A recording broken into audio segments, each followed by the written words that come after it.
everybody, guess what? It's time for another trip down memory lane, and I'm talking about Lost in the 80s. I'm Bretman. And I'm Johnny B.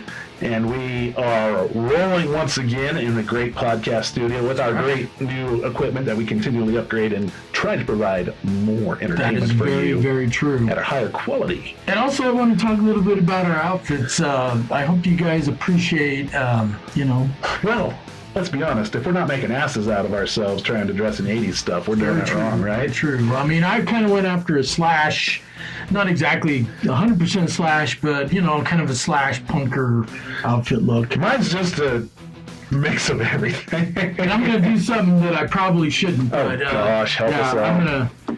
I'm going to stand up. I better to you then. I mean, I hope I'm not offending anybody, right? But, yeah. What do you think about these pants? Of course, I'm rocking the Converse shoes. And, I'm feeling pretty good about torn jeans, spandex underneath, Eddie Van Halen kicks, docking t-shirt, sleeveless denim vest. I'm feeling pretty bandana, mullet wig. I think it's a good aviators. It's a good costume. I think we're looking pretty 80s-ish. That's right.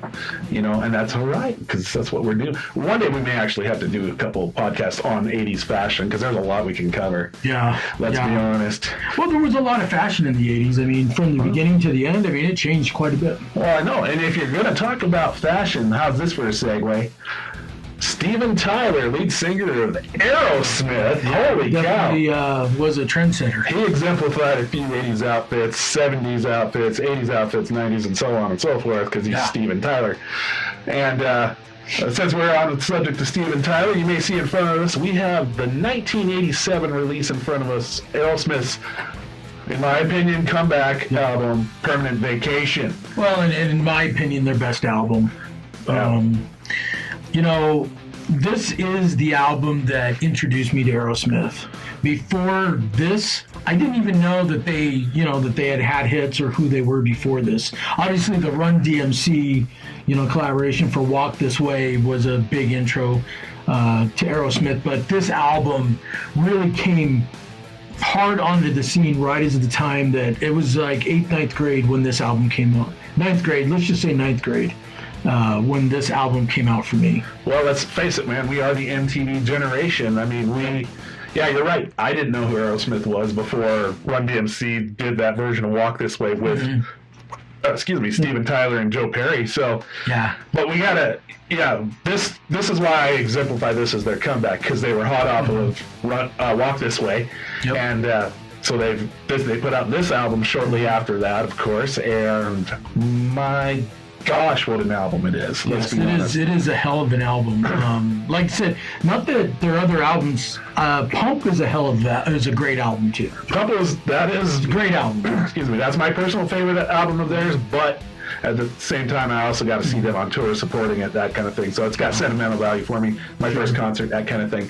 But this album, holy cow, how good is this album? Let's be honest. I mean, this is a great album. I mean, even the song, this is one of those albums that some of the best songs are the ones they didn't even release, but the ones they did release were mega hits. Well, that's true, absolutely. Before we break down the album songs that we're going to talk about, let's talk about the members, of course. Okay. So we mentioned Steven Tyler, the man with the voice. Joe Perry. Well, hold on. Oh, sorry. You're jumping ahead, man. Go ahead. Steven Tyler, multi-talented, playing piano, harmonica, obviously vocals. Joe Perry, guitar, vocals. Brad Whitford, supporting guitar. And I never knew how good of a guitarist Brad Whitford was. Brad Whitford's incredible. Until the concert I went to, and he played a solo with Steven Tyler singing, and he'd match it note for note. Oh, yeah. Holy cow, so good. Then Tom Hamilton on bass. And then Joey Kramer on the drums. Just pounding away that famous riff during Ragdoll. Yep. Anyway, probably the greatest band ever for Southern rock ever. I know that. I mean, they kind of consider the Allman Brothers as the inventors of Southern rock, but it was made perfect by Aerosmith.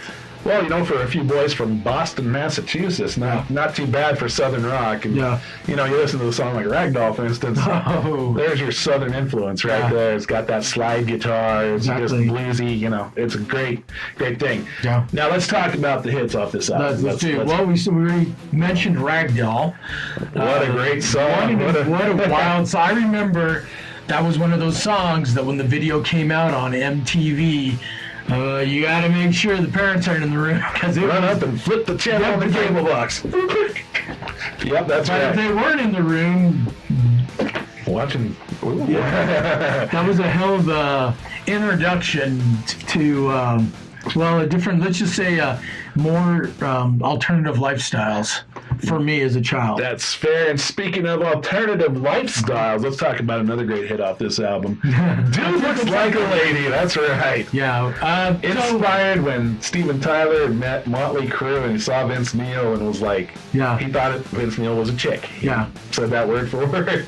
So the song was actually about Vince Neil, but you can also take it a little bit more generally in that he's talking about the guys in the 80s. There were a lot of guys that dressed like girls. Heck, some of them look better than the girls. Yeah, they look better than the girls. But in the 80s, of course, those are the fellas that left with the girl. That's true. Like, the more you look like a girl, the more girls you got. I know. I don't know. Was it Eddie Murphy that talked about that? I'm pretty sure it was in one of his comedy specials. It might have been Eddie. I don't remember if it was Eddie or not, to be honest. Now that I'm thinking of it. Yeah, because I want to say it was. Because he's talking about, well, dressing Andromeda. Oh, no, you know who it was? It was Charlie Murphy on Chappelle's Show. Oh, that's right. Oh, yes, because they were talking about androgynous. When he's talking about Prince's androgynous. Yeah, that's right. All right, that's 2000s.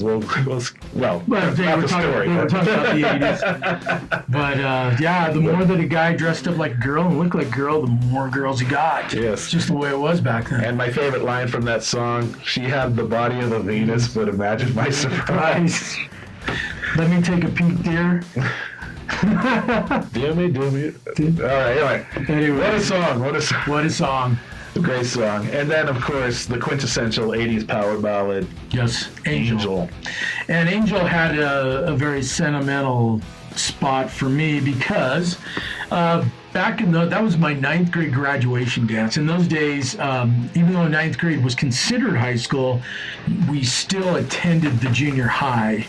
And so it was my last year at Franklin Junior High, and we had a graduation dance, and that was the theme song, Angel. Nice. Very good. Yes, I remember. So my very first date. The slow dances. Well, my very first date was basically based on that song. Melts your heart. It does. So precious. I don't even know if I don't think that my date would even remember me. So. Do you remember your date? I do. I do remember. Her name was Laura. Well, there you go. Congrats. Good job. You passed. That's good. Yep. I still remember some things. We may be children of the 80s, but our memories treat us like we're 80 years old sometimes. But no, that's right. We're halfway there. But that's okay. Cool. That's as we walk down memory lane, this is what refreshes us. Yep. Now we're going to talk about the deep cuts, man. That's right. The great songs. Some of the great songs. Let's go with your favorites. Hearts Done Time starts the album, and what a great song. I mean, just the way that it starts, this energy. I believe the song starts with whale noises. I'm pretty sure. I think so. Yeah, it starts with whale noises. Pop it in and listen to it again. But a great song. Loved it.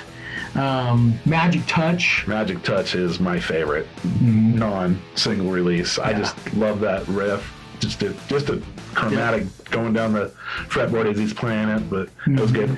Hangman Jerry, Girl Keeps Falling Apart. One of my favorites, St. John. Just because when I was growing up, my name being John. And you're no saint. No, but I kind of, you know how when you're young and you hear a song with your name in it, you kind of make it your theme song. And I can actually relate to that. You don't hear Brett a lot in a lot of songs, to be honest with you. But fortunately, Poison's lead singer's name is Brett, even spelled with one T, the way it should be. Wow. But there's a song, Look What the Cat Dragged In. Yeah. It says, wait a minute, Brett, there's something I must say. I had a girl convinced, sorry, off topic, but I had a girl convinced in college that I wrote that song for Poison, that I won an MTV contest. My roommates and I, we played it up the whole year. Wow. And then the last day of school, I let her know that I was just full of shit and that Bret Michaels was the lead singer of Poison. And she was like, I hate you, but she thought it was funny at the same time. Anyways, Yeah. name the song. There we go. Anyways, Song too. we'll have to do Poison one of these We'll days. definitely cover Poison. We'll hit Poison. Talk about Dude Looks Like a Lady. We can cover Poison's first album. And yeah, there's an embarrassing story for me. I can tell you on that one too.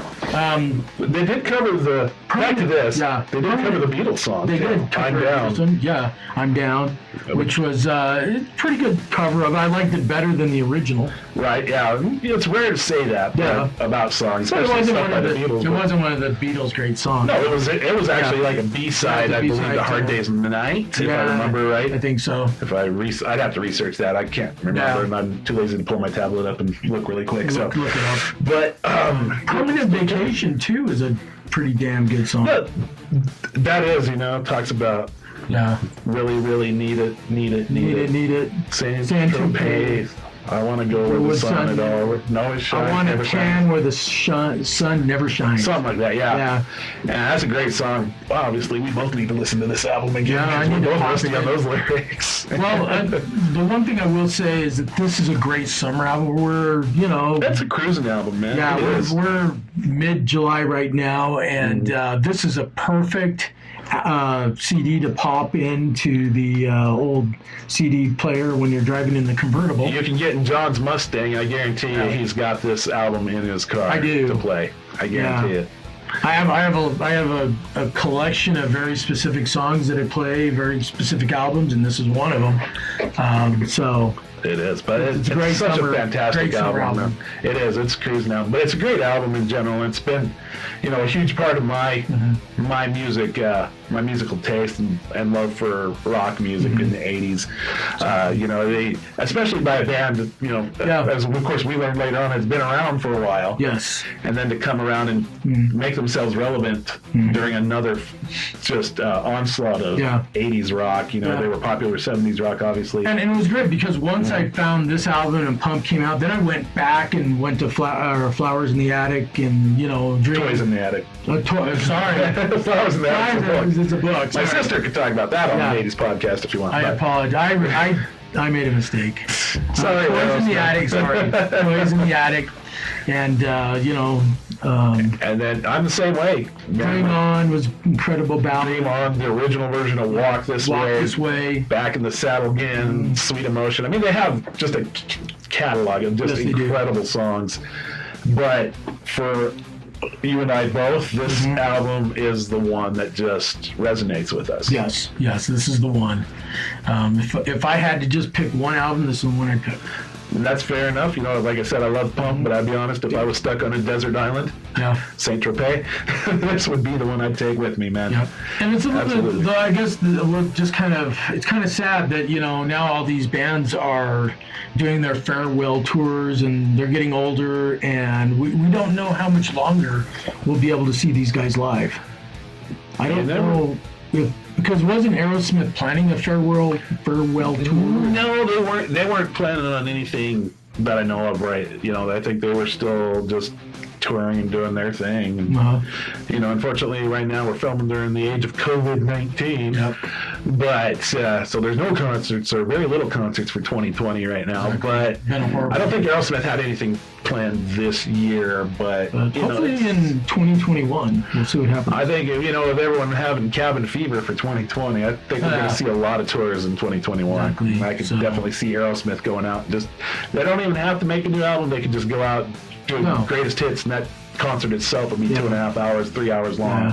I actually prefer them not to make a new album. No, their new albums. Sorry, just haven't been as good. They haven't been as good. Well, ever since Eat the Rich, early '90s, Eat the Rich was a decent album. Don't get me wrong, but the albums just never appealed to me as much as Permanent Vacation and Pump did. Yeah, they were more raw. They were more, them. Raw's the word, absolutely. And then they got very popish and produced. Some bands, unfortunately, fall that route, which I'm sure we'll be talking about in another podcast about another band here shortly. Exactly. But interview, Aerosmith, Permanent Vacation, if you've never heard the songs that are on it that weren't released as radio or MTV video hits, check this album out and enjoy those deep cuts, because it's got some hidden treasures on it. This is a perfect album. So if you haven't heard it, get it. And listen to it, love it. Exactly. But I think we've said pretty much all we can say about Permanent Vacation. And so we want to remind you, hey, if you like the channel and you like the episode, please share and subscribe, and give us a like. Let people know about our podcast. We've got some great stuff coming up in the future. We're so excited for the next couple months. I'm only going to give you a hint, and I think this is being about the best I can allude to with it.